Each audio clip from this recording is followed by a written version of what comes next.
lakini tunaona kwamba katika upande wa magharibi mimea haijaweza kukua vizuri sana, kwa sababu kumekuwa na ile kwa kimombo tunasema crop failure. Lakini tutaendelea kusaidiana kama serikali kuhakikisha kwamba tuko na pamoja na wenzetu wa Kenya kwa jambo kama hilo, na kwa hivyo tutakuwa tukipatiana misaada tofauti tofauti. Tayari tuko na fedha ambazo tumeweka bilioni 1.8 ile ya cash transfer kwa jamii ama kwa nyumba zaidi 133,484 wale ambao wako katika ile mpango wetu ya Hunger Safety Net.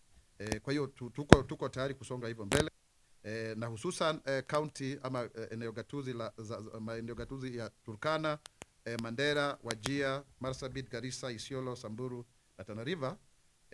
Na Turkana ndio tunaangazia zaidi, tumewapatia kitita cha shilingi milioni 587.9, na zile nyumba ambazo ama katika mpango huu ni zaidi ya nyumba 1044.